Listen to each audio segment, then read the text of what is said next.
All right, welcome to my show, Band to Band. Had an account on Twitter for a while, only began using it about the beginning of January of 19. Found lots of friends and bands and um, met new people, and we've collaborated and have had a bunch of Twitter friends, a bunch of indie bands supporting each other. And I came up with this idea a few weeks ago. You don't really know these people, so I said, well, why don't we get some of the bands together and actually meet.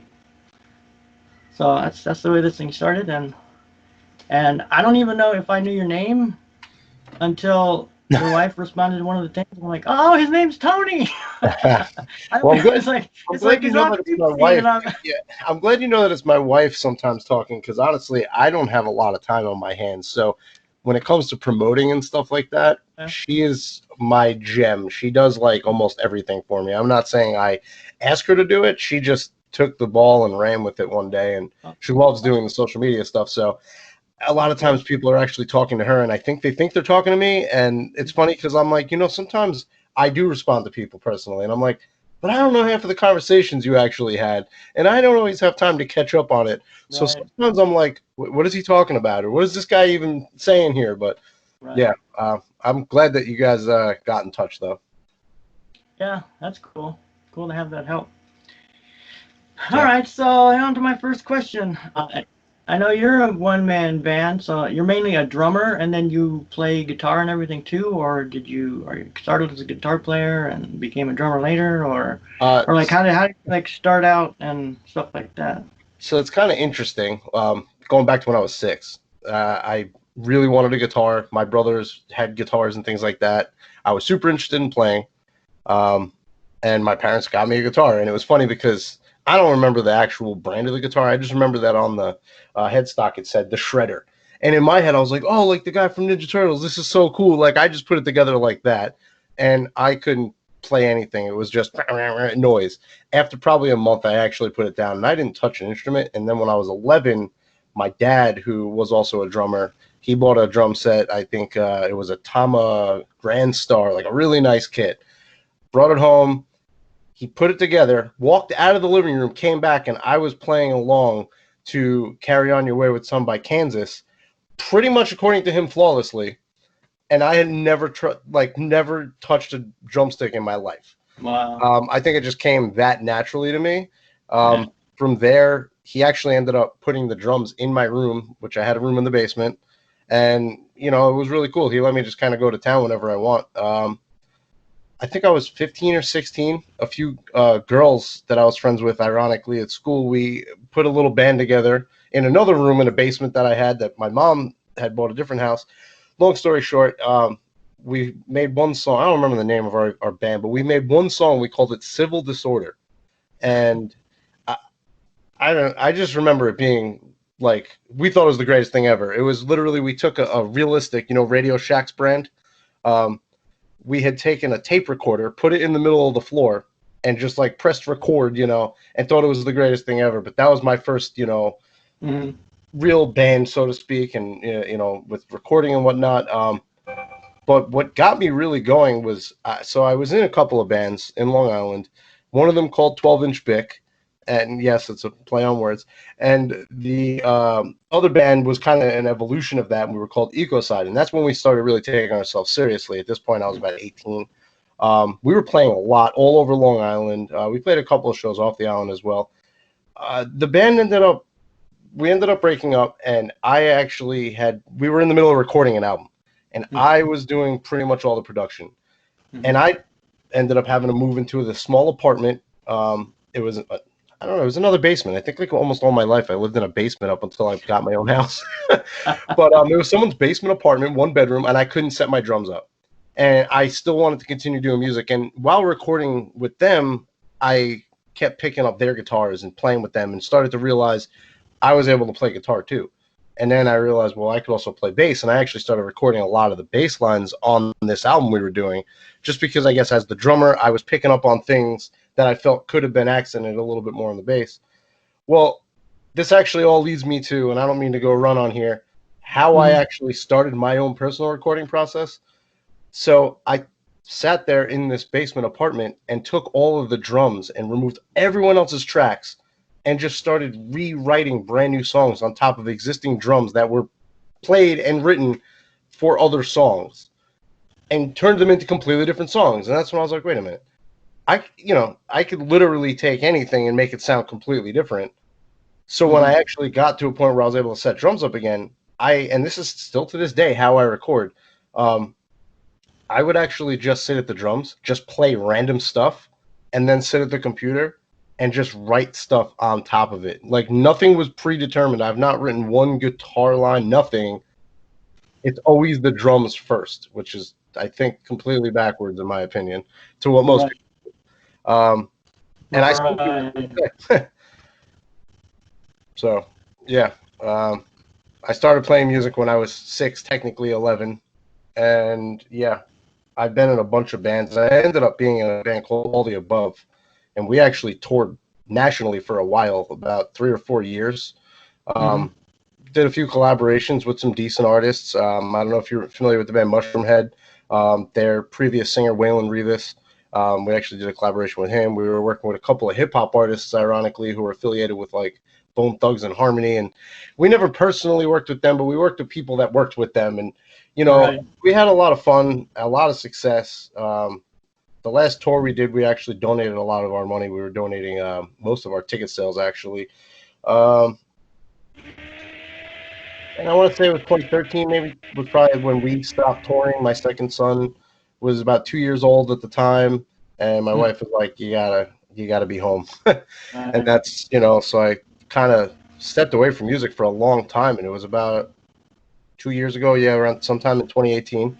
My kids actually asked me how come they can't hear any of my music on Spotify, and I was like, "Oh, well, when I used to play, Spotify didn't exist, and blah blah blah, and YouTube wasn't a thing really." So they were like, "Well, why don't you record again and get your music on there?" And I set up a home studio and I started recording again. Same Mhm. process, just playing drums and sitting there and cutting them up and piecing them together, and then so everything you hear is all me playing. It's all live instruments, the drums, everything, but it's like Frankenstein stuff.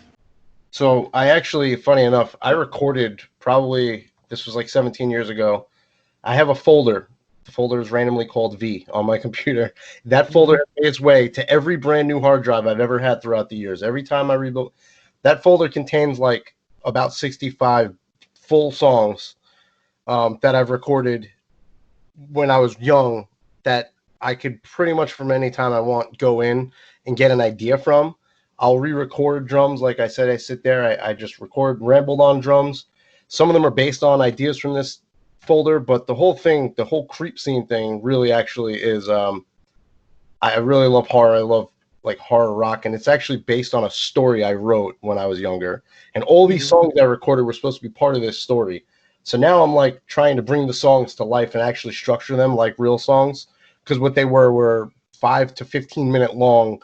Like I'm not going to use the word ballad because it's not ballad type music, but they were just Right. really long run on songs that just kept changing. And it was like by the time you get to the end, it was like this is not the same song at all that it started off to be. Um, Mhm. so I'm in the middle of recording a follow up album now, and to also answer the other part of the question, I play everything you hear on there. Obviously, one man band, but I play every instrument that I've been handed to try. I've been able to at least somewhat play. Do I claim Mhm. to be the greatest musician? No, I don't think I'm phenomenal at any instrument except for the Right. drums, maybe. Um, Right. I'm good at everything else enough to record things, have fun. Mhm. I think what I do is I could take the guitar, and although I can't play like crazy solos, I could come up with really cool riffs and ideas to take notes that sound weird and put them in weird places. So it's Mhm. more of I'm more creative with having a lack of skill set, what Right. I can do with it.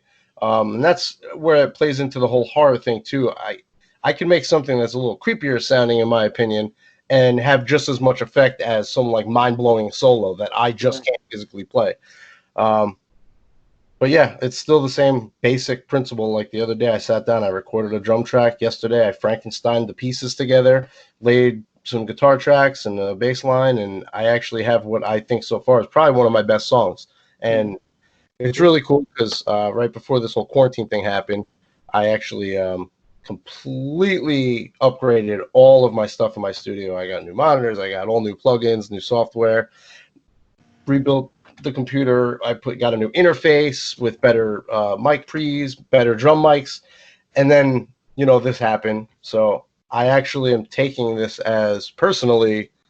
I now have 3 months where I know I'm not working. Right. um, that I'm gonna bang out this entire album and just be done with it. So I'm really excited. I'm excited to mess around. It's like I'm a kid in the candy store right now with all the new stuff. Waves basically put like all their plugins on sale. I don't know if you've noticed. Yeah, yeah. I got like $1,500 worth of Waves plugins in the past couple of months for a very small fraction of that. Right. So Right. yeah, I'm Definitely. excited for the next step in my musical journey. All right. Now you on to your question, I guess. Yeah. So, my question would actually be ironic to that. When did you start playing music, and what kind of instruments do you play? Obviously, I hear what you play on the songs Right. that I've listened to, but Right. Well, I guess around sixth grade, I have no idea, never remember why. And it was kind of weird that you mentioned it was sixth grade for you too. It's like kind of a weird timing thing. yeah, But yeah, something about that age, right? for some odd reason, I wanted to play saxophone. I think it was just they took it in school. They had some band thing or something. Yeah,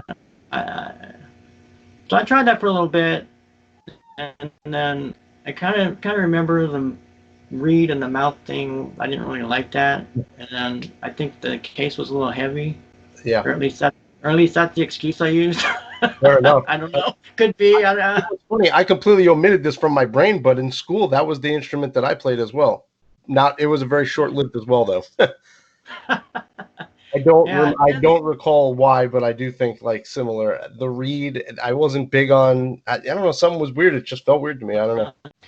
yeah, and then okay, after that, I guess maybe a year or so passed. I don't know, 2 years, and I have no idea reason why, but I wanted to play the guitar. So, all right, yeah, sometime around age 15, I just decided to play guitar, and my parents are like, "Oh, is he gonna stop that again too?"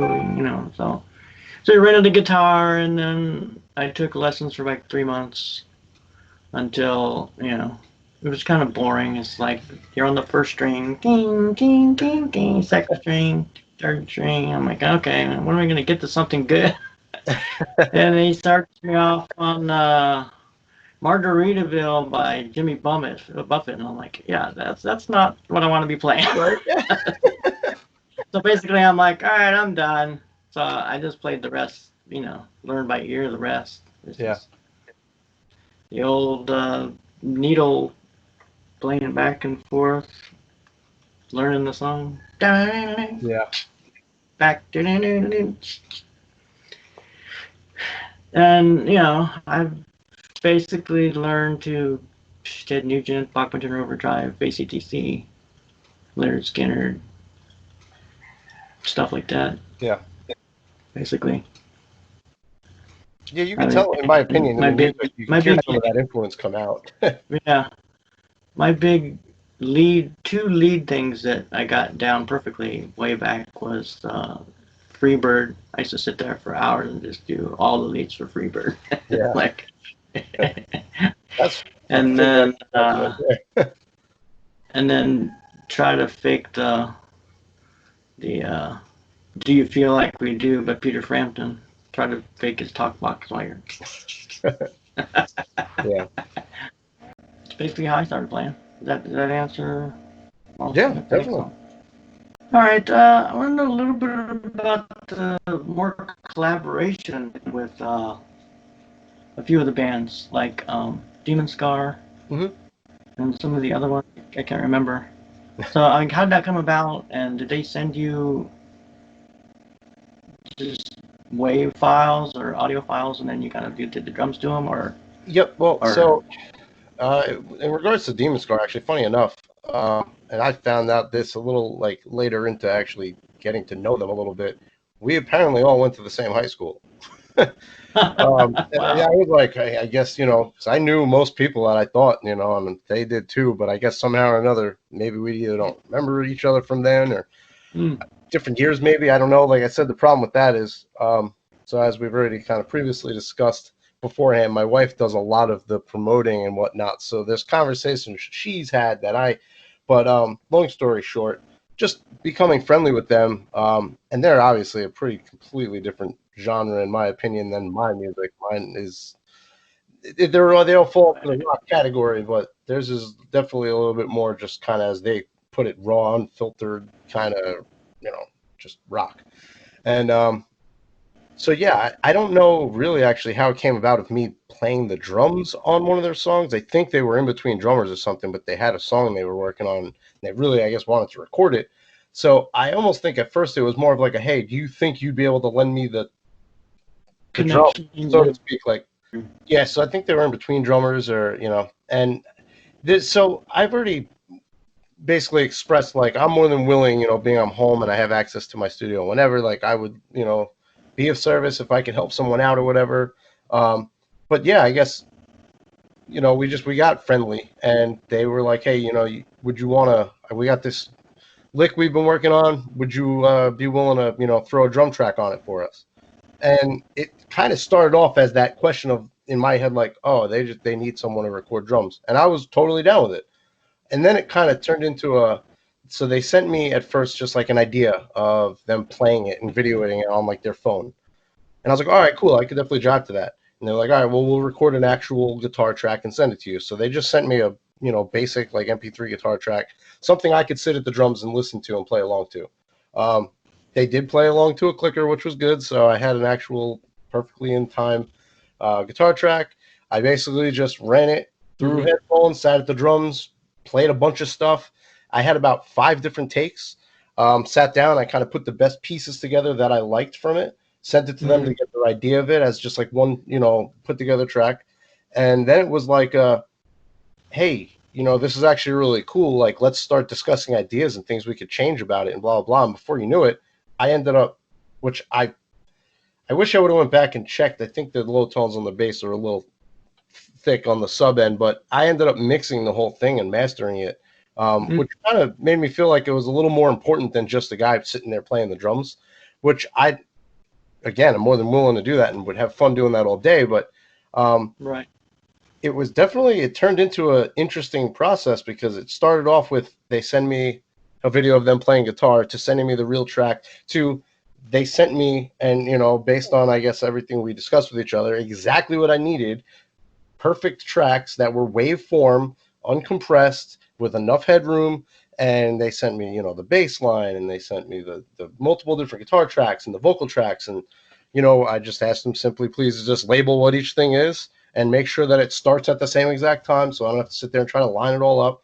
And I was able to just drop all the waves right into my DAW and line it up with my drum track immediately. It clicked into place, and then I just mixed it, sent it a couple of mixes back and forth till they were happy and we were happy. And I'm really actually proud to put my name on that all day with them, which was cool because it sparked my interest in doing collaborations because I wasn't really one on a solo side to get back into collaborating with other people. One of the main reasons why I was Right. doing it on myself is because I could take my time and I really had nobody to answer to in regards to creative ideas. So, it was fun because we were able to do it, but we didn't have to be in the same room. And I think that gave us the freedom of like listening to it and saying or doing what we wanted without still having that feeling of no one's here to tell me no. They could tell me Right. no after I send it to them later, kind of deal. Um, Right. and it worked out great. And now there's another guy on there, the Sound Ninja. I'm sure you're familiar with him. I don't know if I'm supposed to tell anybody, but I'm actually in the middle of Right. doing Yeah. a Yeah. pretty big collaboration with him right now, surprisingly. Which again, another person who their music is very, very, very different from mine. Which again, I think I like. It gives me an opportunity to do something different. It gives them an opportunity to do something different. Mm-hmm. And I think the networking and everything, and the experience is a lot of fun. And it's going to be a lot different with him because he does a lot of mixing himself. And we're doing multiple things. Like I'm going to be doing some guitars, drums, maybe even the bass. I'm going to be doing some streaming on there. He's going to be doing guitars, vocals, maybe the bass. We haven't really figured the bass out yet. So we're going to have a lot more than just, hey, you record everything and send me a blob of tracks. Like, we're going to be even trying to exchange mixing ideas. So with this, I'm going to try and see if we can figure out how I could import his session into my DAW and vice versa, so we can make changes to the same thing without constantly having to send brand new waves, because that's going to turn into a pretty hefty mix down process, in my opinion. But yeah, that's kind of where I'm at with that right now. It's fun, and it was funny because the Demon Scar Frozen got again. me motivated to start working on music again this year, because I was kind of like, I don't know if I feel like it right now. So yeah, it kind of brought me back to the music space. So yeah, I guess it all just started with them asking me, "Hey man, would you mind playing the drums?" And I was like, "Yeah, of course not." Yeah, that's cool. So what is your DAW and what do you use? I use Cubase. I am still stuck on Cubase 6.5, probably because I'm very familiar with it. It's the full suite, so and when I bought it, it was very expensive, and even to upgrade it to the newest version, to be honest, I can't justify personally doing it. I don't think, like I said before, I'd rather take advantage of spending $500 on plugins that I know are going Right. to make mixing easier that I could use in the current DAW that I have. But I use Cubase. I've been using Cubase actually since 2002, maybe 2003, like a really long time. I've been using it at this point. I started off with Cakewalk, Yeah. which was funny because in the last video you did, I know you were talking about using Cakewalk. So yeah, I used Cakewalk. I've used Cool Edit Pro was a very interesting. It was like it had more mastering tools than anything. So recording full songs in that program was weird. Um, I've tried Ableton. I've tried a whole bunch of different programs, but I landed on Cubase at one point by accident. Someone was like, "Hey, I have this program that I got for free. I can install it on your computer." And I was like, "Yeah, I'll try it." And it just, for some reason, seemed like the one immediately when I opened it up. I was like, "Oh, Right. I don't even know what I'm doing, but I feel like I know what I'm doing." Right. So yeah, Right. that's where I'm at. I'm still using Cubase. I couldn't be happier with it. And it's not a resource hog. Everyone's always Pro Tools this, blah blah. But I'm like, I see people with computers that are, well, not at this point, but have had more powerful computers than me that Right. had to struggle with Pro Tools, and I'm like, I'm running, 60 tracks with plugins on everything and everything active, and I'm not lagging, and you are. So I'm gonna go where my computer feels comfortable, and I could, I have a good smooth workflow without things twitching and popping and going crazy on me. So I just feel like Cubase has always been very reliable to me. Cool. All right. Time for your question. Yep. So, funny enough, I feel like I could kind of pick it out myself, but out of curiosity, and I kind of have a little bit of a follow-up question to this, if you don't mind, Okay. that I kind of thought of this morning. So the last song that you did, 12 Years, Mm-hmm. I'm wondering initially what the inspiration was for that song, although it sort of plays itself out pretty well, I think. I still was wondering what made you care so much about that, so I. to speak, maybe. Um, so yeah, It's just last year everybody was saying that the world, we got 12 more years to fix the Earth, and we're all gonna die, And yeah, it's like it just 12 years just sparked a thing. Like 12 years, it's just like since the 60s they've been saying all kinds of stuff, you know. yeah, false I prediction. mean, I mean, in the 70s we're gonna run out of oil. We got more fun. We're gonna run out of oil. We're gonna run out of oil. Okay, there was a crisis in gas lines and everything, and now we're like, okay, well, what happened? We're gonna run out of oil, and then there's supposed to be an ice age in the 70s. Yep, There was no ice age. I did not Now they're know saying that. it's warming, and it I'm was getting I'm getting a history lesson today. I don't know. Then you had the acid rain thing, and then you had the ozone. There's a big thing in the ozone in the '90s, and then That's still the going on. 2000s. All the ice caps are going to be gone in 10 years. All right, we're 10 years past that. So now what? So, I mean, and All then fair points. I don't get how people can still believe this stuff when it's just like, how many times can they cry wolf? It's just like, Right. Yeah, all right, I'm with you. I mean, that's actually a and, good, relevant topic. and then, it's the society is so strange now that you can't even, I'll probably lose followers if people really know what it's about, because it's just like, if you don't believe exactly what they do, it's just like, oh, it's like, Oh, you're yeah. done, you're an idiot, you're done with, just like, Yeah. or Fair really, why enough. can't we just have a conversation and be different people, and just, hey, you're different, I'm different. That's tolerance. Yeah. Let's tolerate everybody, but you have to believe what I believe. Yeah, no. Yeah, I'm the same way. I'm very big on, I like to have a conversation, and I don't want everyone to think everything that I think is right, and I don't want to think that everything everyone else thinks is right. I Hmm. That keeps things interesting. I like to hear and learn other people's opinions and thoughts, and debating is fine too, even in some scenarios. But like the fact that people will, oh, if you don't think what I think, then you're the worst. Hmm. Or just Yeah. that's why I like things like politics, for instance. You'll never catch me even having a conversation about it with people, because 9 times out of 10, the person you're talking to more than likely is going to take it to such an extreme level, even Right. for the Right. littlest thing. It's like, and half the time, and this is not a popular opinion, half the time we don't, as individuals, in my opinion, actually have any control over any of that stuff anyway. So until it's like directly affecting me and my family inside my house, like, why am I going to get into a fight with somebody about something like that? I'll talk to Right. you about it, get your opinion, you Right. get mine. We could talk about why we feel the way we feel, but I'm not going to fight with someone about it. Lose friends over it. It's weird. Fair enough. So that does lead me to my. I just thought this up, so I hope I'm not blindsiding you with this. But so I Yeah. noticed, just going through your Discog. I can't even talk today. Sorry, have it pulled up here.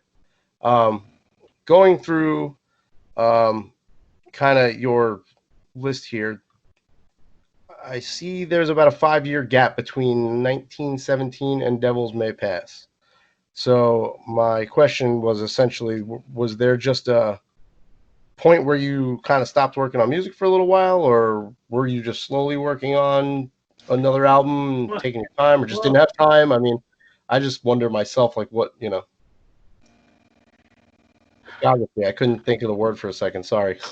well, it's just time and inspiration, and there's another one in between there. There's one called I Have a Plan, which was, I forget the dates. There's an I Um. Have a Plan. Oh, okay. Yeah, it came out as a single in 20. Oh no, there's a full. It's not really a single. It's more like No, an EP. it's an EP. EP. Okay. Yeah. You know what? That's weird. Somehow that was all the way at the bottom. I'm like scrolling through Hmm. Spotify as we speak. Somehow that thing got slipped down underneath, because I guess you put out the single "Death Wish" in 2018. Somehow that entire EP got jammed all the way at the bottom. So I didn't really see that. Sorry. Maybe I should have done my homework a little better. That's still a little bit of a gap there, though. So I was just wondering if there was like a, Yeah. you know, Time, family, inspiration. totally get it. Where I'm at, because it's a little more easier now that my kids are older. Hmm. I mean, uh, the, you watched the last one, but I in '99 is when I ended being in bands. I was in Gotcha. Society Gone Mad, and then because my second son was born, sounded similar to you, and I'm like, Interesting. you gotta you gotta do the family thing, Absolutely. it's like I've realized, in another probably controversial topic that I, my view. one of these things I'm going to write a song about this. It may not be my punk band, maybe my other just today's nightmare band, my other one-man band. Hey, you can have many alter egos. It's all good. So yeah, cause and then so when I kind of yeah, song I was gonna write time equals love, because sometimes you think providing money and resources and everything is enough, but it's the time and being with them and actually physically being there, that's what's going to change the world, I think. It's not all this other stuff. Yeah. So this is my opinion and my aspect of, and my kids turned out pretty good, and I'm happy with them. So Good. There you go. I mean, that's all you can ask for in life. it's I'm not yelling at them for doing all kinds of crazy stuff, but I got lucky, I guess, or did the right thing, or a combination of both. Yeah. And then and then from that point, I kind of took a break, and then I did my Gramps doc thing in 2013. So that was like a period of 10 years. I just slowly kind of I just started writing more punk stuff, and then it's just like I didn't want that to be the punk thing, so I decided to separate out the punk and then the regular stuff. So, Fair enough. and I'm about ready to. I'm finishing up the last two songs, and I have another EP coming out soon. So hopefully before June. Nice. Keep him busy, I see. Yeah, definitely. And my plan is still kind of with my last three. I'm gonna do EP, and then have another enough for another EP, and then put the other two on a full album. So There I'm you go. gonna do EP. That's my plans. Like you kind of the best of both worlds. You Yeah. kind of keep it for regular, and then you can put out a full album for the people that like full albums. Just kind of. So that's Yeah. gonna be my scheduling. My No, next EP should be out in about a month, hopefully. I'm trying to think. I think it's Muse. I might be wrong. I feel like Muse just recently kind of even did an interview on the radio saying something very similar to that, and it made a lot of sense. I think their last album, I could be wrong. I think it was Muse. They put out a song like every month for like a year and a half or something like that, and then just took all those songs and put them together on one album and then released it as an album. And it kept people interested the whole time. And then when the album came out, people were excited to have it all together. And I was like, yeah, you know what? That's actually why the first full length album that I put out as Creep Scene, my wife was like, hey, for each month for the next few months while you're recording it, as you get a song done, just release it. Just get people interested. If you really care to, which I'm really doing this for fun. And again, ultimately, this was because my kids went, hey, how come I can't hear your music on Spotify? So I was like, Right. well, I guess I'll put music on Spotify. But it was a good idea, and I'm kind of following sort of that same, not EP, but I'm trying to do like let me put something out every few months at least, just to kind of keep. So like if someone looks at it, they go, oh well, he's still relevant, he's still doing something. Because you never know Right. who's poking around at your page, you know what I mean? Um, and Mm-hmm. yeah, so I think that's a great idea. So that's cool, and that's good that you're keeping busy, and good to know that you got a bunch of new stuff coming out.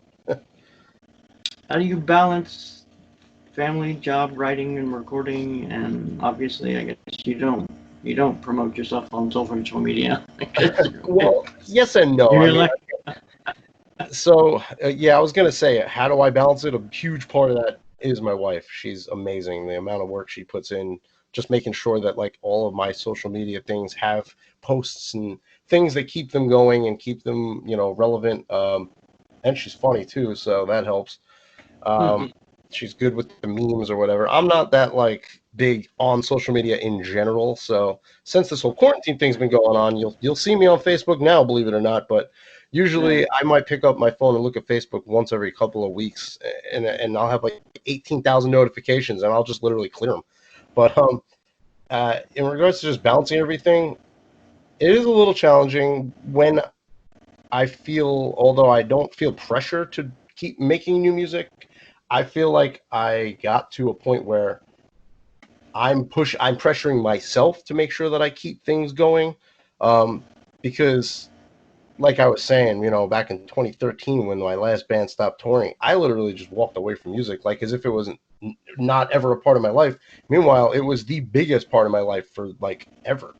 So I am one of those people that could easily just get sidetracked and just be like, I'm just gonna come home from work and watch TV and forget music, kind of deal, or get wrapped up in video games or playing with the kids and stuff. So my how I balance it is more of a forced type thing. I want to do music, but I find myself coming home from work sometimes. I'm just tired, or I want to spend some time with the family, and before you know it, it's 11, 12 o'clock, and I'm like, well, I got to go to bed and get up for work again tomorrow. So Yeah. I force myself sometimes to literally go in the room, shut the door, lock it. But once I get going and the juices are flowing, that's it. Oh Like, yeah. you can't stop me from recording now. So Right. that's really how my balance works. Is it's not very balanced. It's a okay, I'm locking the door now, and I'm forcing myself to get cranking on something. But more recently, with being home, it's really actually I I'm finding that I have so much time that I'm like I have to walk away from the studio now because I'm either in here too much, or I'll you could overthink something. I'll be mixing something, and I'll mix the song so many different times that I probably ruined it. And if I don't walk I away, know. you know what I'm saying? I know. Um, Yeah. Exactly. I have the same thing. yeah, Mixing it and mixing it. You're like, all right, it's got to be done now. yeah. And then before you know it, you listen to it on a different set of speakers than the monitors, and you go, "What? This sounded 10 times better yesterday. What did I just do? What did I just spend 10 hours ruining?" You know. Right. But long story short, my wife is probably the biggest piece of the balancing puzzle because she's the portion that will remind me, hey, it's been a while since you worked on something. Okay, I'm going to go lock myself in the room. Well, I don't have to worry about the other side of it, the promoting side. So I wholeheartedly admit, Mhm. like, without that, yeah, I'd still put the music out, but nobody would know about it because I'd post something every now and then and I have music. That's probably about it. Um, so yeah, I mean, and the kids have been like slowly showing some interest in it, which is kind of cool. So that kind of helps me feel a little bit more motivated to do it because like they're wanting to get into it now. And since there's a drum set and multiple Right. guitars, bass, keyboards at their disposal whenever they want, sometimes they'll start showing a little interest, and then I'm like, you know what, actually, I think I'm going to record some drums later, or Um, so yeah, but the other piece of this puzzle is I got kind of heavy. So at the end of last year, I was like, I kind of hit a peak weight for myself, and I wasn't happy. So I've also been trying to incorporate. I've really changed my diet, and I'm doing great. I've lost 48 pounds actually since November. That's But good. I trying to also infuse exercising into that, which has been great because that's another motivator to play the drums. Because in my opinion, I can't get better exercise than drumming. So Right. that was what kept me in shape my whole life was drumming every single day. When I stopped, it was like my body just went, oh, I just like exploded.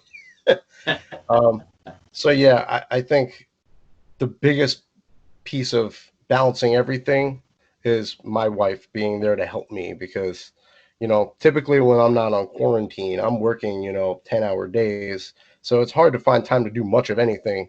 um, so yeah, that's my wife is probably how I balance it. She motivates me and she takes care of all the dirty work that I just don't. I'm not good with social media. That's the best way I could put it. Awesome. And your question's basically the same one, right? I'm sorry. Your next question's basically the same. How do um I balance? yeah. What's Yeah, the so big essentially challenge? it is. So as a fellow one man band, I know how hard it could be, having to do everything yourself. So yeah, what is it for you that you would say is your biggest challenge? Being a solo artist and trying to balance everything and, actually be able to stay focused and creative. My my biggest challenge really is really not having a place where I can really have a studio. It's Oh, basically mine's in my den, and the TV's right there in the living room, and it's kind of a. It's actually, I mean, it's a small house, in Los Angeles. I mean, I for can't even for a imagine. I minute, mean, I uh, lived in New York for it's most of my life, and in Los Angeles, it's to be honest. So like it's like if I couldn't buy it if I had to buy it now, and it's only 1,100 square feet. I mean, it's small. yeah, hey, it's a house though, I, right? I we mean, still got we still got one bathroom for four people, and we're always fighting over it. So yeah. Hey, I get it. I have two bathrooms, and we're still all fighting over them. So I couldn't imagine. Well, I can, but yeah, and well, it's just the hardest part for me is the vocals because you got everybody else in the house. A lot of yeah, times it's at 10, 11 o'clock at night, and my wife's trying to go to sleep. And the other night I was doing vocals, and she's like nod off, and I'd be starting screaming. She's like, you kept waking me up. I was that's like, funny. like I wasn't even screaming that hard. It was a song that wasn't really screaming. Right. You're screaming all the time. Yeah, it's hard to find time to do the. It's actually funny you mentioned that. I don't know why I didn't even think about that. That is the hardest part because, like, I have a big enough house, trust me. But the way I have it set up, I mean, my whole back foyer is the main portion of the studio, but I have a pretty open floor plan. um, on the opposite side of that wall, though, where the drums and my interface and everything is always mic'd, is my bedroom. And since it's the one place that I can go and kind of, close the door, and this is where I actually have, my computer set up with my monitors and everything to do the mixing, and this is where I would record guitars, and I also have to record vocals. So there's my wife's closet, actually. We kind of just turned it into like a vocal booth. um, I built this. So, little tip, it cost me less than $10 for materials I bought at Walmart. I built this vocal chamber that it's suspended off of a like a shower curtain rod kind of thing, and it's in the doorway of the other closet. So whenever I need to record vocals, I just hook the little suspension wires on there that I have, and it's literally made out of white like foam board. And I took one of Mm-hmm. those $10 uh, the bed top things that look like egg crate. I cut it into Mm-hmm. pieces, spray adhesive, put it all together. I used Flex Seal tape to actually seal it up to try to get the Mm-hmm. gaps, and it hangs there. You put the mic inside it. I stick my head up inside it, and I sing into that thing, and it cuts the noise down by about 75%.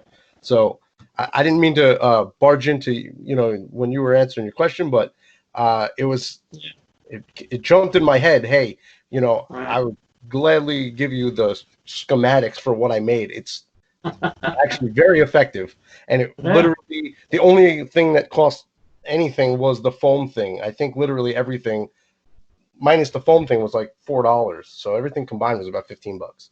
So yeah, sorry, That's I did not cool. mean to interrupt you on that. It was like, whoa, well, I should probably tell him about this.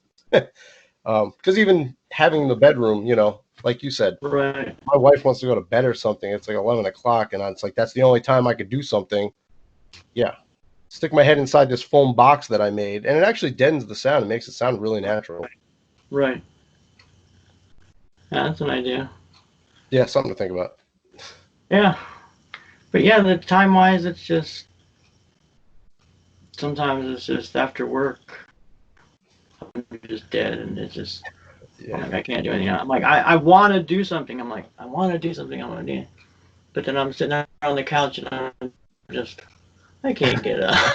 I'm no, just too damn I tired. could totally relate. I'm telling you. You ever be at work and you have an idea and you're so excited to go home and execute it, and then you get home and you're like, not Yeah. today. That's the Yeah. worst. Because then the next day you're like, what was that again? Yeah. How did that go? Yeah.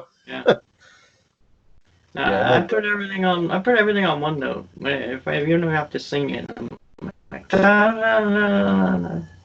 I'll just like do do do do do do do do do da da da da do yeah, do do, just to get something down to remember it.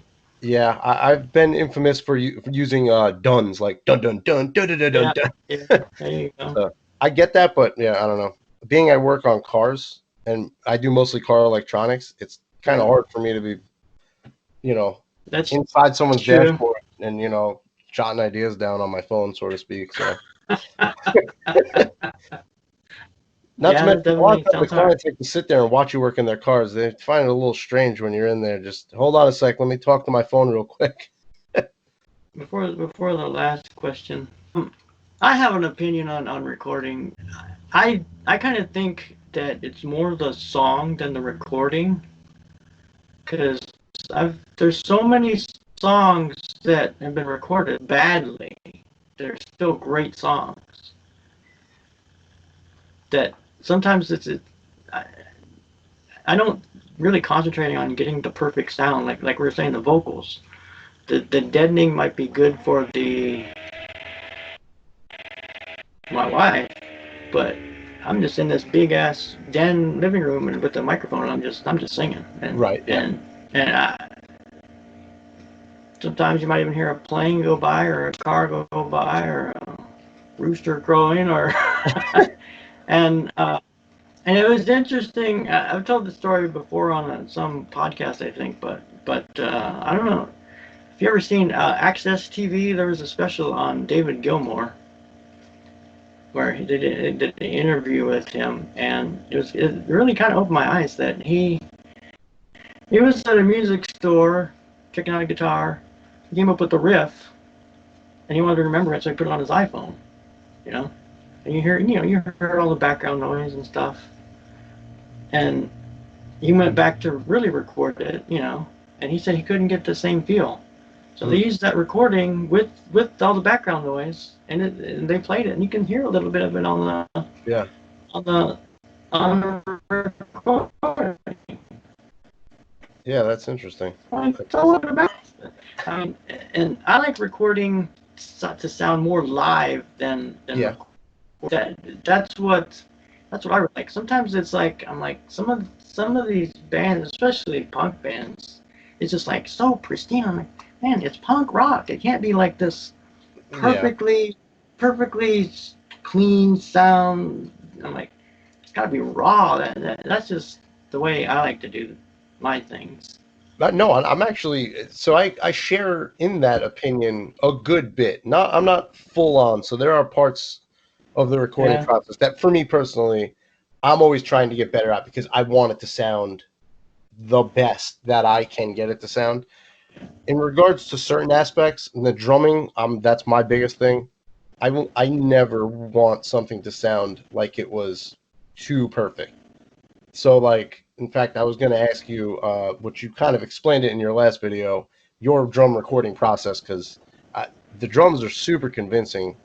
Um, I just like when I play something, I don't want to go back and cut every single snare and slide it and make it perfect. Like it should have a little bit of it's a little off here, or it comes back on here. In my opinion, that's you take that in most modern day rock recordings, the drums aggravate me more than anything because you could tell even if someone played it, that they took it and they laid something else over it, a bunch of samples, whatever, to make every single thing sound so perfect and so in time, you sucked the life out of the drummer. You've taken the the humanity out of that track right there. There is nothing human about it anymore. So when it comes to that stuff, I 100% agree. And funny you mentioned like the rooster crowing or the plane going by in that interview. Um, in one of my songs, this isn't a plug or anything. It's actually the first song I think on the Regret album. There's this noise that sounds like someone yelling or like throwing up almost, and it fit perfectly in, and it sounds like it was completely intentional because it was a very raspy song and aggressive, and it sounded like a person in the background almost being tortured. Um, it was not intentional. It was, I think, one of my kids screaming in the background, and I really liked my vocal take, so I left it in there. And after mixing it, I was like, that whole entire verse would not be the same if that noise wasn't there. Like it made, in my opinion, it made the not only Yeah. that verse, it made the whole song. Because it's like every time I listen to it now, I listen for that one moment, and I'm like, man, I've had other people tell me when they hear that song, man, that just really, that right there for me made it seem like this was really happening. And I was like, yeah, it was, except it's my psycho kid's not a psycho killer, you know. So I totally agree with all that stuff. But then for me, you know, I'm trying to get to where like, you know, and it's also a different kind of, it's a different style of rock music. I want it to Hmm. be where if, you know, it's in a playlist, it doesn't stand out in a negative way. It could stand Right. out. It's obviously Right. it's, you know, bedroom studio. So let's be real. I don't think I'm Right. ever going to have that $1 million studio sound, but I try to get it to where it's like, it still blends with the general population of music. So like I'm 50-50 on it. I want it to sound real. I like, Right. but I like a little bit of that produced sound as well. I like it to be kind of meet in the middle somewhere. So yeah, although Right. you're right, that's not a widely accepted view on the way recordings should sound. I Right. think there's a certain amount of realism that gets completely stripped away from the actual musicians who are playing the instruments in the first place when you overproduce it, or a vocal that's just completely perfectly in tune. I don't care who you are, you're never going to sound 100% perfectly in tune, in key. Like, so yeah, you could use some like vocal processing to like clean up some of it, but don't ever line it up perfectly. Let it fluctuate a little. Right. Let them have Right. their voice, you know? So that's why like I don't have the best voice. I know that and I admit it, but I also sing in a completely different way than, you know, I've been compared to Marilyn Manson, and I mean, let's be real. I don't think he actually has a very good voice either. But it's different and it works for him, you know? Um, Right. and that's where I'm at. And it's like I've had people ask me, like, "Oh, well, Right. how come you didn't just throw like some auto tune on that? And, you know, you could have fixed that one note." Like, because that's how I sang it. And honestly, like, I liked it that way. So you know what? I'm not that worried about it. Just what it is, you know. Yeah. Yeah. Yeah. I'm not a singer either. I never was able to sing and play until our last singer and decided got mad, left, and we deal with another singer. So we're like, oh, let's just all just sing. So we all just kind of traded off, try to figure which parts we could sing, and then as we wrote, I can sing some parts, he can sing some parts, and we trade off and whatever. But then I still really can't sing and play that much, but so I wouldn't be able to be playing my stuff out very much unless Yeah, either I'm the full singer or get somebody else to sing. yeah, But but I don't know. I just my my wife gets pissed off because I call it singing, but he's like, "That's not singing." hey, I'm like, well, it works in my opinion. I think it sounds great over it. Like it's exactly what you're going for. I think so. Um, it's what I would expect to hear I when I. appreciate that. And yeah, get back to your question on drums. Yeah, get back to your question on drums. I appreciate the compliment. I mean, it's Yeah, super convincing. I'm not gonna lie. The first time I listened to one of your songs, I looked over at my wife and I was like, I know you've been talking to him more than me. Has he mentioned anything about how he does his drum? Like, why, right? Why would you? I don't know. Like I said, I don't know the conversations. You know, when she's mm-hmm, pretending to be me sometimes, for all I know, they're talking, recording. I have no idea.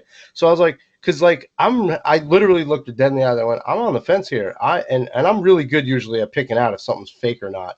I was like, these are super convincing drums. So I'm wondering if he's actually playing or if this is some type of, you know, homebrew drums here. Like, I still actually, when I hear it, even knowing how you do it, I'm not even convinced 100% that they're not. But yeah. So that's awesome. I can't thank you for a great such a great compliment. It's like amazing.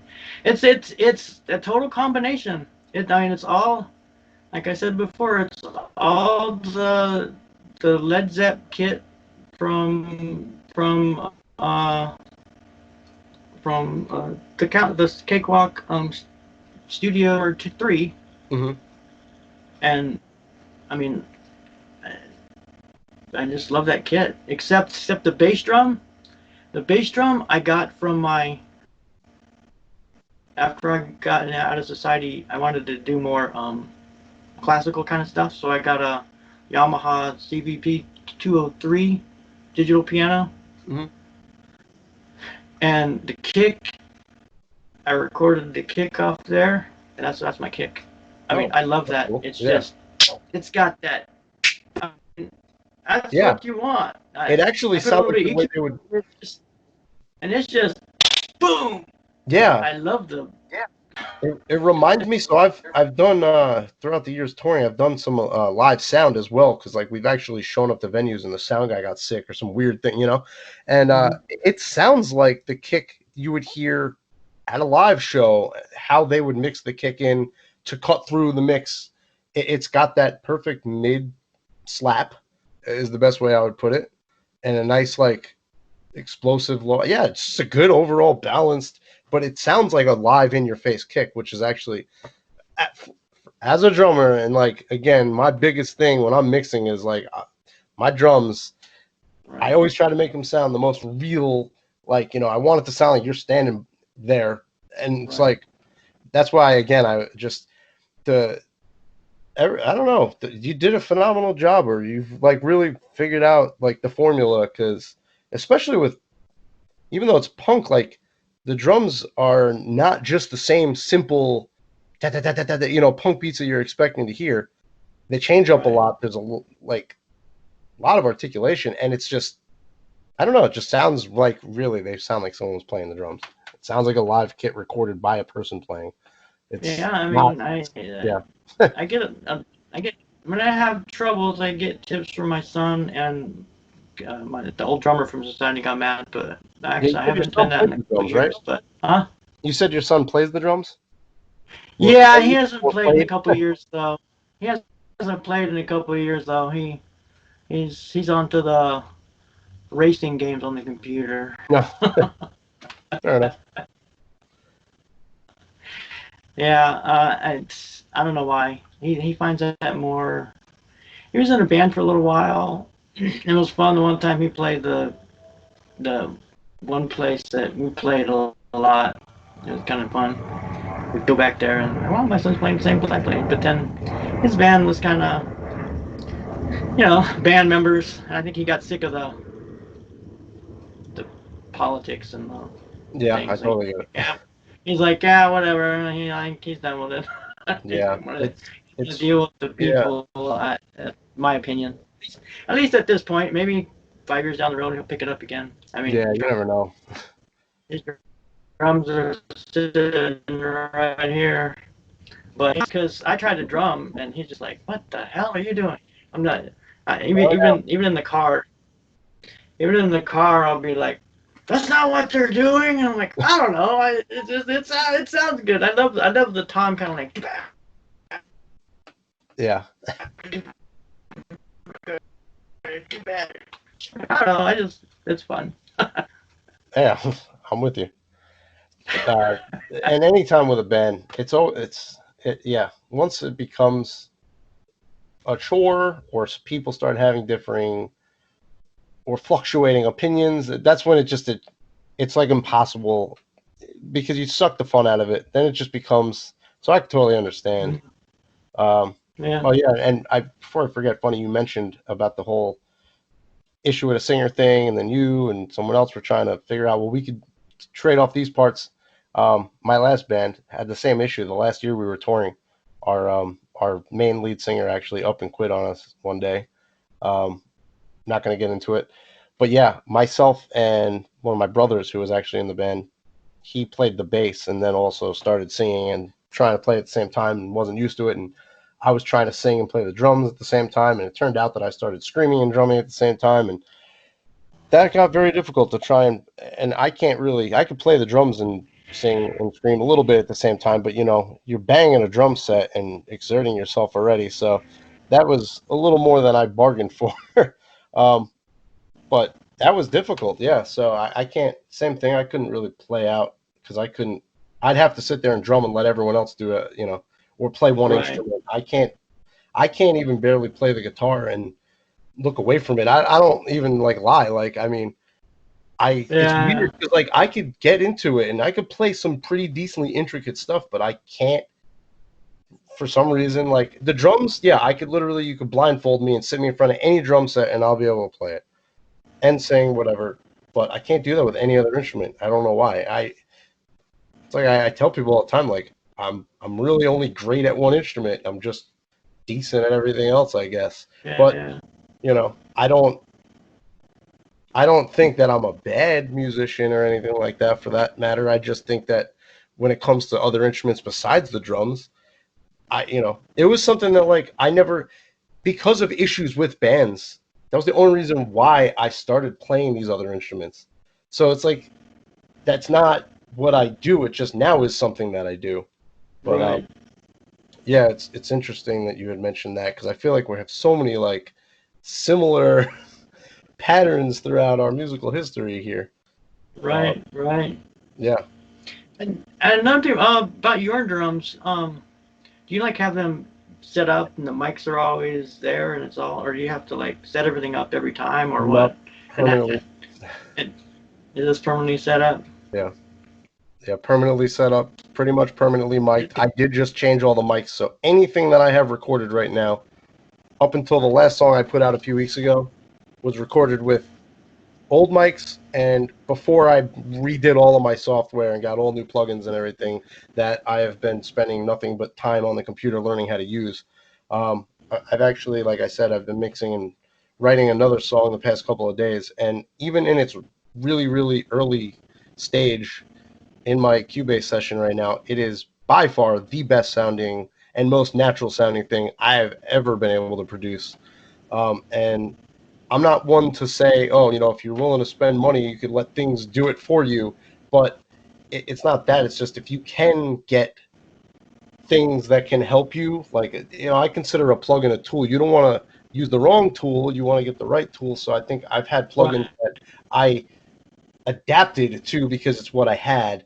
Now I have the right plugins, the right tools, the right compressors, and I don't know. hmm, Uh, the drums are benefiting from it the most because I not only got all of that, but changing the drum mics. Yeah, I am really, really excited. But yeah, everything is permanently there. So at any moment, if I can and it's quiet and I want to sit down and make it not quiet anymore, I will sit down and just start blasting those things. Which right. I'm very fortunate to have the ability to just keep that stuff set up Yeah, all. that's what I like about the setup too. Yeah, yeah, because there's no crosstalk on any of mine because they've recorded those drums separately, and it's just when you hit the snare, it's just full snare. It's like, Yeah, there's no you don't get any kick sound in there. You don't get any right. cymbals Yeah. or anything. So it's So I and feel like like I and don't like know. what yeah, well, it's this. I mean, it's a combination. They have pre-made actual drummer MIDI tracks there too that you use. I Mhm. mean, some of it is real. I really can't tell you which one, Right. but sometimes if the kick's in the wrong place, I'll like move the kick, Yeah. and if it's close, I'll just move the kick where I need the kick, or move the snare a little bit, or cut out a snare, or add a snare. But then it's just drumming is just repetitive and math basically. so Yeah, so definitely. you just so if you Yeah. got dupa dupa dupa dupa, you just go dupa dupa dupa, and then go zoop, copy right across, and I got my drum. Yeah. Yeah. Got my No, I drum, mean, and you're like, okay, I want to roll here. Delete, delete, delete. Tom, tom, tom, tom, tom, tom, tom. And you're they're right off to go. yeah. So I think that's like a double-edged sword though. So you have already pristinely laid out pieces for Yeah, you, but it's a puzzle. You have to put it together. But now you have the battle of how do I, because they were all so individually perfect when they were recorded, how do I now make it sound cohesive? Because, like you said, there's no crosstalk. That actually almost makes everything sound too good in a sense. But then there's the aspect of like, a person naturally playing might, like, for instance, I'm very big on just random accent, hit a splash, or just open the hat this one random time for no reason, even though I didn't do the rest of the song. That's again why I'm like highly impressed with your drums, because I feel like although it is the same structured, repetitive nature of drumming, you have what appears to be a sounds like somebody literally sat there and drummed it for real, because nothing, in my opinion, sounds too staged. So whatever it is you're doing to the end result is great. I mean, I get, I yeah, appreciate. I draw it together on the computer and I'm good to go, but like, you have to have a sense of creativity to be able to take something that would normally just sound like da, da, da, da, da, and give it a da, da, da, da, da, da, and like have that sound natural. And I don't, you do it, so I'm not going to continue to, oh, praise the drum lord over here, but like for what it is, like I've heard a lot of fake drums, even from very famous professional producers, that just don't come across as natural to me. So pretty rare for me to actually be impressed with someone's fake drums. I don't want to use the word fake, but you know what I mean. Uh, All right, I appreciate it again. yeah. Oh yeah. Guess you pretty much answered the fourth one. You're coming up with a new album, and Yep. I have a couple of tentative names for it. One of yeah. them is probably going to be the most unpopular vote. But the thing about it is, like, all of my stuff, again, is predetermined to be either based on a story, so most of it is completely fictitious. It's about an actual Mhm. character, like, and demons and this, like, demonic form and, like, the devil and, like, I Mhm. don't worship the devil, nothing like that. It's literally, Right. but ironically, like this follow-up album may be, because this does introduce ultimately the mastermind in the whole story here. It may be called The Devil. But Mm. it's not about the devil, but it's about this figure that is like the ultimate evil. Um, Either that or it's going to be called Severed Finger. I haven't I haven't taken to account like how that would actually, because there's a song that's definitely, if the album's not called Severed Finger, there's going to be a song called The Severed Finger, but the Severed Finger doesn't play as big of a role in the story as the Ultimate Evil. So, or it might not be either one of those names. I haven't, but I'm pretty sure that's kind of one of those two is what I'm set on right now. So, any you have a date yet, or just kind of over the summer? Um, I want to by June, tentatively, which is a really, really big rush. I want to have everything done, so like I want to really shoot for like a July release for the full Mm. album, but I want to have by June not only everything done, but have put out 2 more songs. That would be kind of similar to what I did last time. That would be 3 songs from the album and then the album. And Hmm. it would be month to month to month. So I put something out a few weeks ago, and that was actually a cover.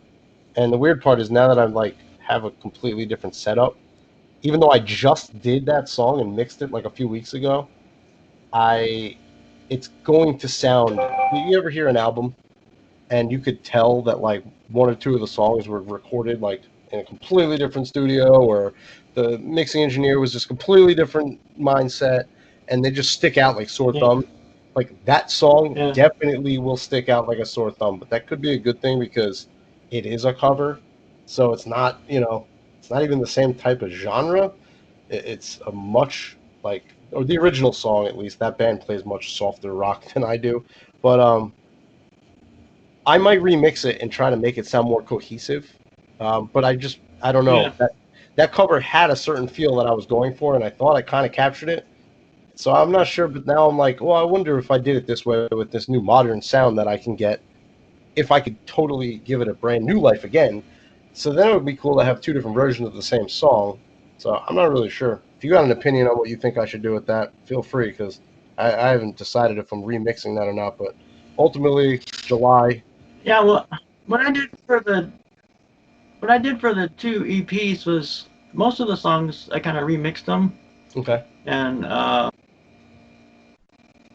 I put album version on on the EP, so I changed a little bit of different things. A few of them, you're always getting better, and I'm like, well, I want a different sound on this one, so Yeah. I even was able to change the amplifiers because all my amps are simul, you know, sim Yep. amps too. So Mine are as well. I was So actually going to ask you like about you like. that. If you don't, I don't like my amp sound on this one. Bam, change a different amp, and there you Yeah, go. yeah. Or like, oh, I want it to sound like it's coming out of a 4x12 instead of a 2x10 or Yeah, something. You know, you can you change change the amps, cabinet, you the can amp change head. microphones, Yeah, change microphone placement. rooms. It's amazing what you could do now with these simulations or impulses, I think they call them, right? So Yeah. it's crazy. So there, I'll admit, my guitar playing is real, but the amp sound is not.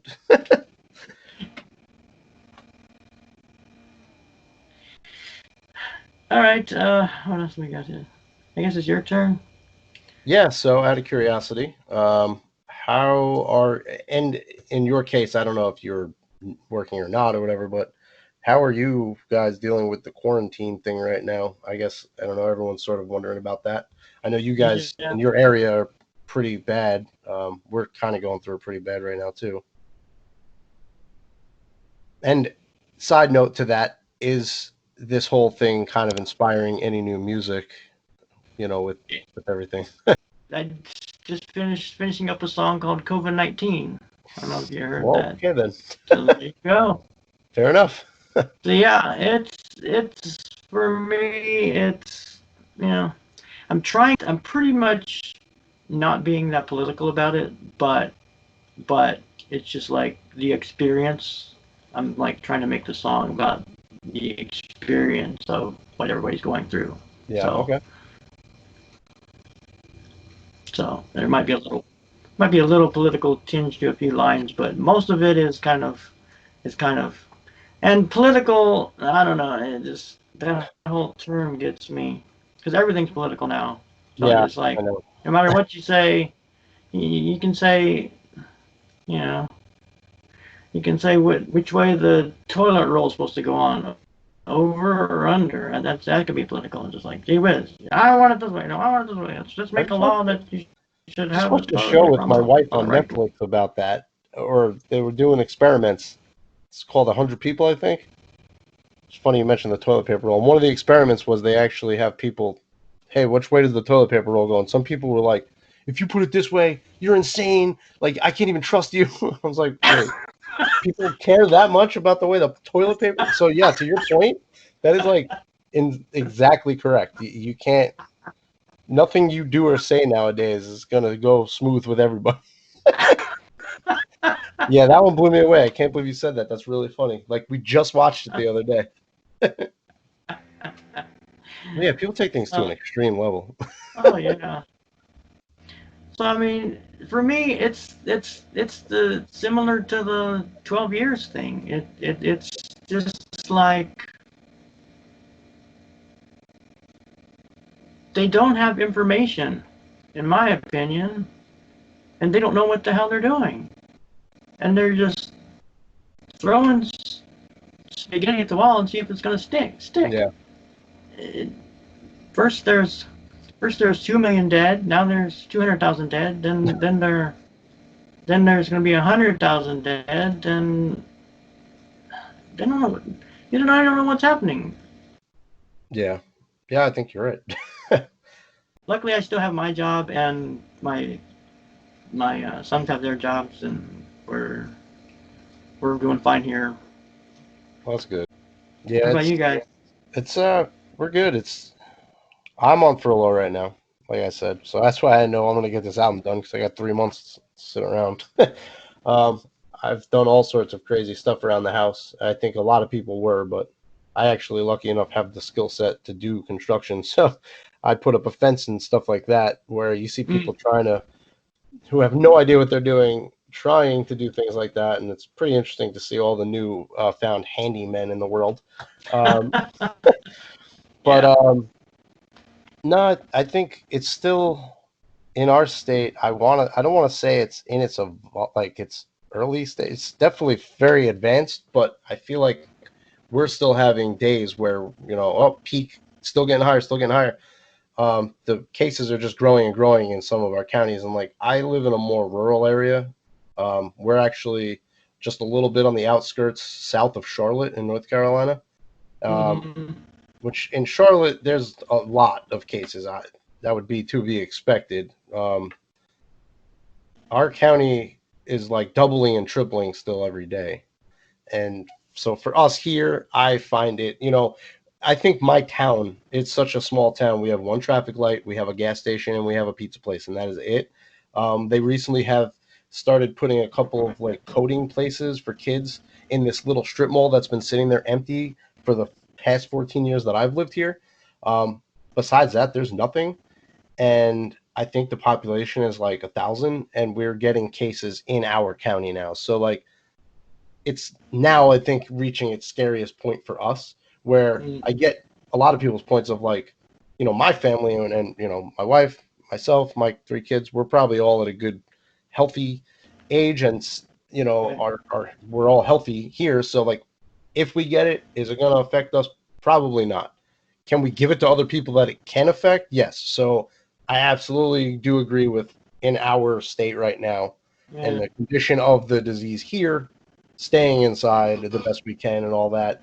Um, I think it's a catch 22 because yeah, there are some areas that it's already so advanced that it's like, what what's the point if they're saying you can't give it to someone again? I don't know because I'm not a scientist or a doctor.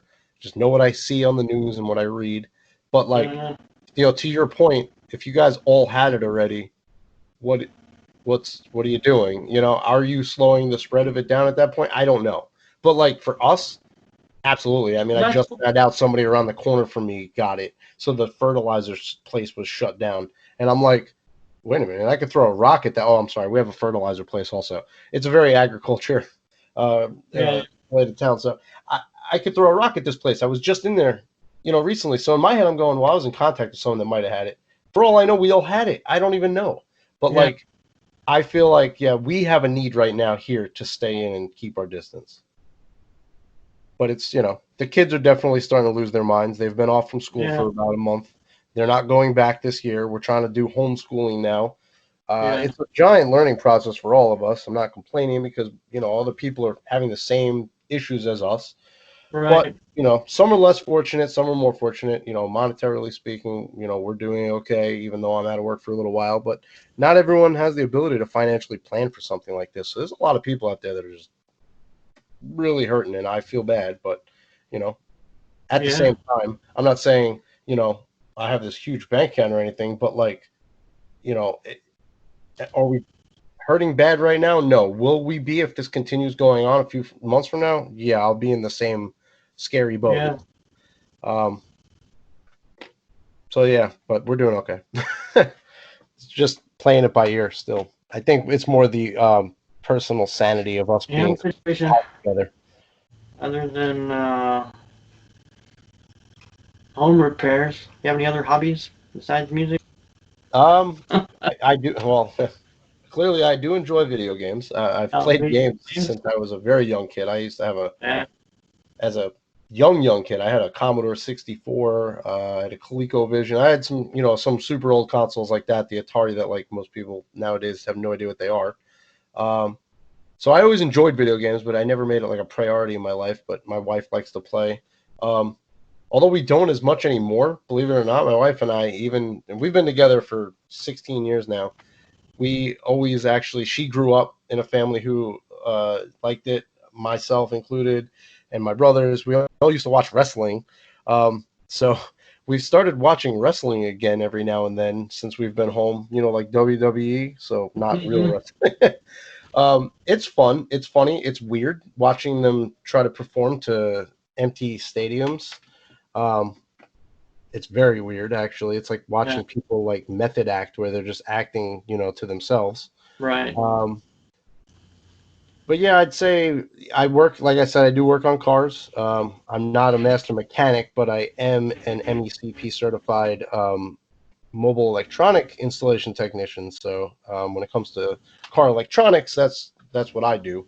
Hmm. Um, that actually did start as a hobby. I was just talking online with my friends. Um, it was funny. We were talking about this thing he's doing, like, hey, post 10 albums throughout your lifetime that helped influence your taste in music. And I put up the Prodigy, The Fat of the Land. I don't know if you're familiar with them or that album. uh, it's they're totally different than what you'd probably expect me to be listening to. They're like an electronic, almost techno type music, but they were like a little bit edgier. Long story short, he was commenting how he remembers that album. You know, the subs in his car would always shake the neighborhood and piss everybody off, and it was funny because like it really got me thinking. Like my whole life, even when I was younger, I always did, you know, hobby wise, installed stereos and stuff in people's cars for them because I liked doing it. It was fun, and I never even really put together the fact. You know, fast forward 20 years later, that's what I do for a living.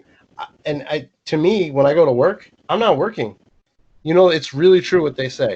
If you find something you love doing, you will never work a day in your life. And I have been lucky enough. It took me a long time to get the position that I am in now. Um, but yeah, it's another thing that kind of sucks about the quarantine is I actually really enjoyed going to work. I miss Yeah. going and working on these cars and seeing these kids' faces after I put in their new stereo or their new speakers or, you know, their new security system, and you know, showing them how this stuff works in their car and just seeing them light up and be so excited is that sucks because that was like my fulfilling part of my day, you know. Yeah. Yeah. But yeah, I'd say that's probably for the most part it. I mean, like, yeah, I like to build stuff. I like to tinker with electronics, and I like working on cars, and I like to play video games. Yourself, if you don't mind me asking. And I'm really into gardening. Okay. I got Green thumb, huh?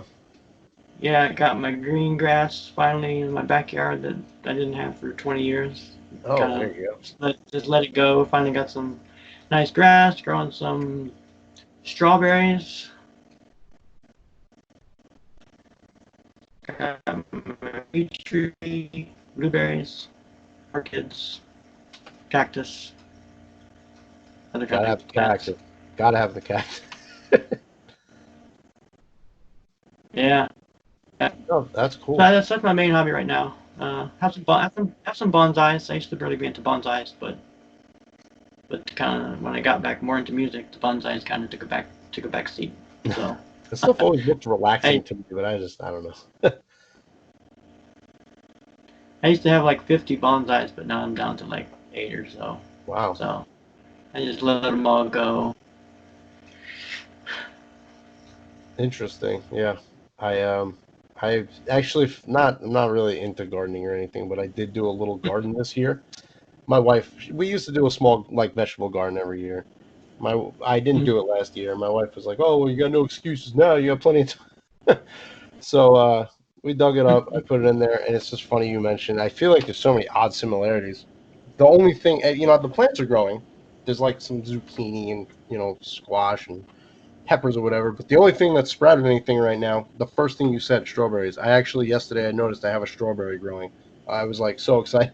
I was running around the yard screaming, "I'm growing strawberries!" Yeah, I think we're all going a little bit crazy being cooped in the house to the point that you run around the yard screaming, "I'm growing strawberries." But yeah, that's probably the extent of my gardening skills. Yeah, I'm getting so many strawberries I can't even eat them all. They're starting to go rotten before I can eat them all. I'm like, Oh, man, I really? can't have that many strawberries. I'm getting like a good handful a day. I gotta start giving them away or something. Fair enough. Yeah, All right, man, this was fun. yeah, definitely. If you don't mind, I got one more quick little Okay, additional to add in, just for fun. okay. So, what's the best concert or your favorite concert you've ever been to? Metallica. I never did get to see Well, Metallica live. and the Ride the Lightning tour. That was like the best thing, man. It was like just blown away, just Yeah, that blown away. I'm sure that had to be amazing. I've seen videos of them playing I live. mean, it was. I mean, it was. It was in a small club too, near Ohio State. So I mean, it was like I think 1,200 people probably. It was more. It wasn't even like a stadium. It was like more a club setting. There wasn't really seats. It was just like a little thing at the bottom and then little tables and stuff. It just like That's the best shows, though. it, It was personal and up it was close like that. just It's a like wow effect. it was like Armored and Wasp. Armored Saint was pretty good. Wasp pretty much sucked. Wasp, he had his leather pants with with with with with holes cut out in his butt cheeks, and I'm like, I'm really? good on that. I don't want. I don't want to. I'm like, I don't want to see that. What And does then WASP stand for? We are Satan's people or something like that? I don't Something remember. stupid. I So, can never get into them. They were never. I was never a fan. yeah. And then Metallica just came out, and it was just like, man, it was That I'm just sure was like, awesome. Cool. it was Well, just. you're lucky because I've not Gosh, been blessed with I'm that. I'm I'm one of the one. I'm one of the ones that people usually hate. That pretty much after Ride the Lightning is, they're done for me. So I like the first two albums, and that's about it. Yeah, what was that? Cliff, their bassist. I think he passed away right after that, right? Or I think so. I don't remember if he played on Master of Puppets or not. I can't remember. I just know there was this whole huge But yeah, debacle with yeah, with And Justice for All with their second bassist, Jason Mewstead or whatever his name is. I don't claim to know that much about. I just know that if you listen to the original version of that album, it sounds like there's no bass guitar at all. I guess they were trying right, to like haze him into the band, so Lars, right, like the drummer, like basically told the engineer to just like completely cut the bass out. So people have right. released their own versions of what that album would sound like with the bass being played on it. It changes the entire Mm-hmm. dynamic. That's actually my favorite album by Metallica. Um, I just Right, never even realized that there was no bass until it was pointed out to me, and now I can't not right. like I can't listen to it now without like just really trying to hear a bass like every time like oh today is gonna be different, and it's just not there. It's really weird. Yeah, So if you didn't know about that, you should actually take a quick look into that. Listen to the version with and without the bass, and it is a mind yeah, blowing change for an instrument that is so underrated. Half the time it's just there to fill something. And a lot of right. people don't realize, if you have a band where there's a really, really good bassist and they're playing something like completely intricate, yeah, you pick up on it. But usually the bass is just very filling. But when it's not there, if you could show someone here's Yeah, with it, here's without it, you never can't unhear it again. It's insane. right, People don't realize that. right. So that album got ruined for me because of that. Yeah. There's just one band. I don't know if you heard of them. It's a punk band from Canada. No Means No. Mm-mm. You ever seen it? No, Or I No have Means nothing No. like. They're actually for 80s and 90s. They were I believe they were more of a two-piece, which is two brothers, Okay. and they would hire guitar players to tour with them, and sometimes they'll on the album too. But there's 3 or 4 songs of theirs that are just bass and drums, and them singing, and you don't miss the guitar one bit. That's I mean, No Means No. I want to check that it's out. it's like I can't remember the exact names of the songs, but Jot you can that tell in a it's little book. only bass and drums. It's only bass and drums, but I'll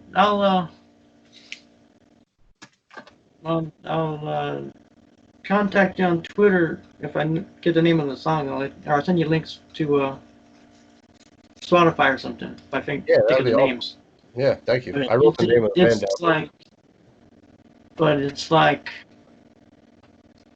man, that's only bass, but it's just like he's just awesome. He's got that mid sound that comes through with the bass also Mhm. that fills it out. Yeah. Just it's just awesome. I'm like, man, it's a bass and guitar, but it Okay. kind of doesn't sound like Nice. Yeah, I definitely want to check that out. it. Yeah, and then the concert, another one that was almost as good as Metallica was Uriah Heep. I saw Uriah Heep, and I think it was in the '90s. They were freaking awesome too. Hmm. They were really good. It's almost as good as Metallica. Who is it? I don't know if I'm familiar with it. Who? Because they have this one song. It Uriah Heep. Uriah Heep? Uriah Heep. Uriah Heep. I don't know, another band I haven't heard of. I'm gonna have to check Really? out. You never heard of No. them? Yeah, they're old. They're from like early '70s into the '80s, and I think they might even still be partially together for a long time. They're an old band. Huh. Yeah, I'll have to look In that the up. '90s, they have a song called Red Lights. It's similar effect to the beginning of Ride the Lightning, the theater and the strings and keyboards. It's kind of a da da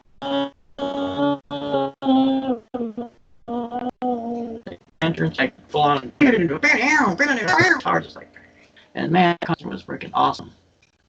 Nice. Cool. Well, I have not heard of them, but I'll check them out. All right, man, this was fun. Yeah, definitely. I'm glad you're doing this, man. This is cool. Band to band, solo to solo. Solo But yeah, band to solo band, one yeah, man to one man. it's good to talk to someone who can completely relate to the things you're doing when you're trying to do it yourself. Right. You know what I mean? So interesting how many Definitely, similar definitely, experiences we've had. definitely. And we're on the opposite sides of the country. Yeah, like literally, we are on the furthest time zones from each other. So now that's cool that we were able to get this together. I'm glad I was able to do it today. I'm glad that my face didn't stay swollen out to here. It was Yeah. pretty bad. It still hurts actually. I've had lots of dental work done over the years, and nothing really phased me. For some reason, this one just kind of destroyed me. So Wow. sorry that it took me a few extra days to jump on here with you, but I appreciate you having me on here, man. This is cool. I think you should try to keep this going. I'm sure it's time consuming, so I appreciate the effort that's going to be going into you keeping this going as Yeah. well. So far it's been worth it. Cool. People got some good responses, so thanks. Yeah, absolutely. Man. I appreciate you having me on here. And I guess with that, I would say be safe with everything that's going on, and we'll continue to be in touch online.